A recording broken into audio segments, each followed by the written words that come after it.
So this is a correction video for Candida. And so I made a video based on one of her comments yesterday where she was saying that people have taken the Bible and rewrote it for their own purposes to oppress people. And I thought that what she was meaning is that she's trying to hold on to Jesus by saying that this is what the Romans did. But she, in the response video, said that that wasn't what she meant. She was very respectful in it, so I appreciate that. And so she wrote this, and she mean that white people took an already created religion and not only changed the wording, but manipulated it to oppress people. And in this case, I believe that I understand her correctly, and I agree with her 100%. 100% agreement, well, let me say 99%. 99%, not in the agreement with her, but 99% do I accept this, because there's the 1% chance that it could be wrong. Because we do not have factual information that says that Vespasian purposely created Christianity in order to create a docile version of Judaism. But the reason why I say 99%, because based on the evidence of the character that we know of Vespasian, how he operated, and what the Romans were trying to accomplish at the time frame, who the Romans had in place, and how the religion developed, is why I say 99% the Romans created Christianity. And they created it based on, as she said, changed a already created religion, meaning Judaism, is I hope is what she's meaning here, and then reworded it into Christianity to make it fit for the Romans. So let me give you the evidence. To start with, you have to understand Vespasian, because we're not going to find that's why the 1% is. We haven't found, or there may be or may not be, any documentation that says that Vespasian purposely created Christianity. But when we look at the character of Vespasian, what we see is a man who, when he was ordered to go and conquer the Druids, recognized very quickly that in order to conquer the Druids, he had to destroy the Druid story. This is why we do not have anything prior to 1st century Druid writings or texts or anything like that. Now, we may have found that, I don't study the Druids that deep, so we may have found some ancient ruins, but during that time frame, what Vespasian did was to take their writings, take their inscriptions, and destroy them. By destroying the people's history, you can now control the people, because you can rewrite the people however you choose.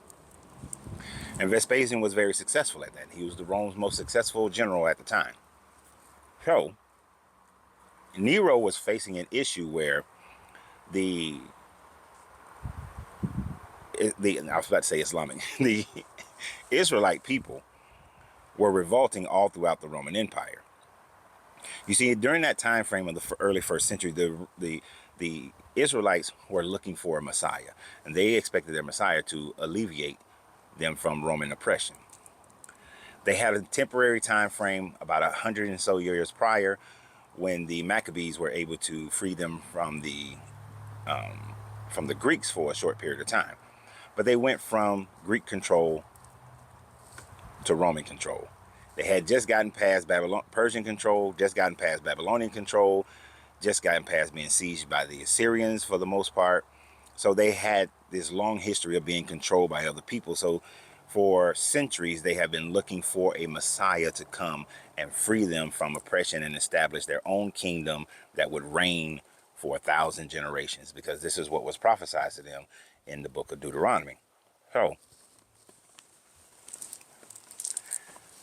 when Vespasian was called by Nero, he was called because the Israelite people, although they were paying a tax to the Romans in order to not have to worship Caesar on a given day, that was a temple tax, they still were having these messianic revolts in Alexandria, in Judea, in Corinth, and all these places wherever there was a Jewish population, mainly in Judea. So Nero's job, the Caesar's job, is always to maintain or expand the empire. So Nero called Vespasian in to shut this down, since he was successful with the Druids. So when Vespasian came in and began to conquer, and then at the Battle of Galilee, he found Josephus. Josephus turned himself over to him. Josephus then within 2 years became the scribe of Titus, because Josephus used the prophecies in Isaiah to say that Vespasian would become the next emperor of Rome. Now, Josephus wasn't ignorant of Rome. He had visited Rome. He dealt as a politician with Rome and as a Judean, as a Galilean, and he was a priest.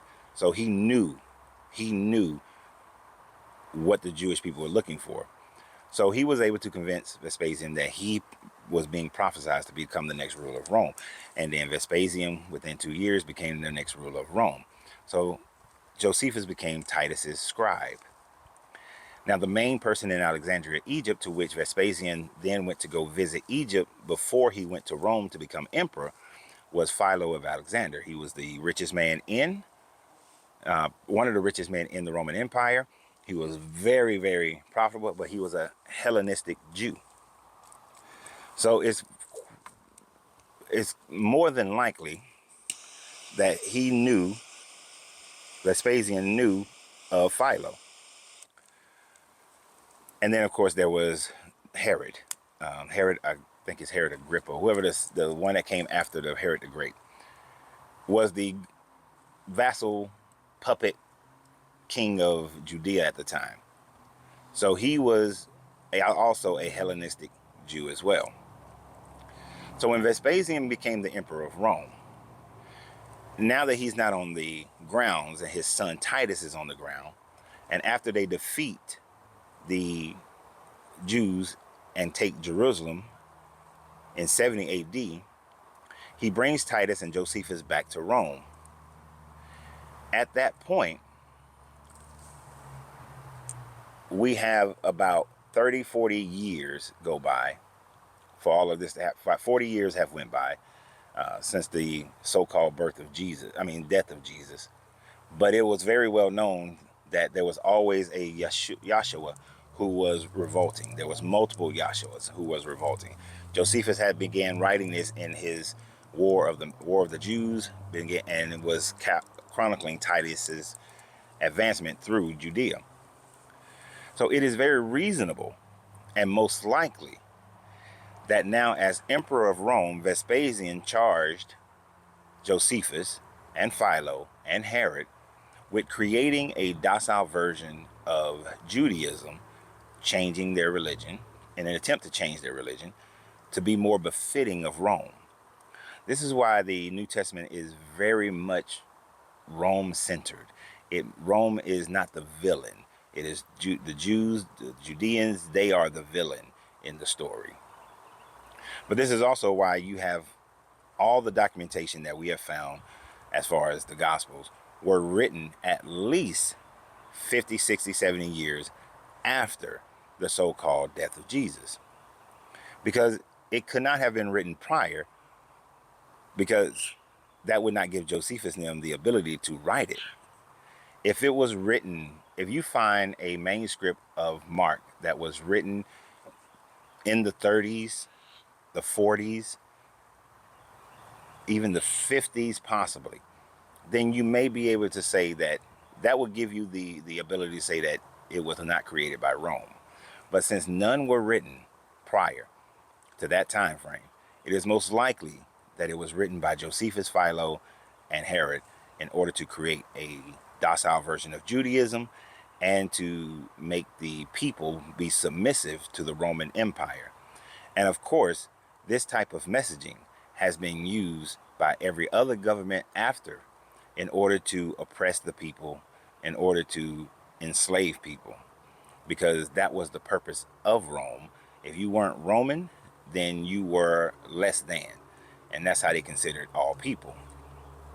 So I hope I got the understanding correct of what you meant. My apologies for misunderstanding. This is why writing, I'd rather have conversations with people.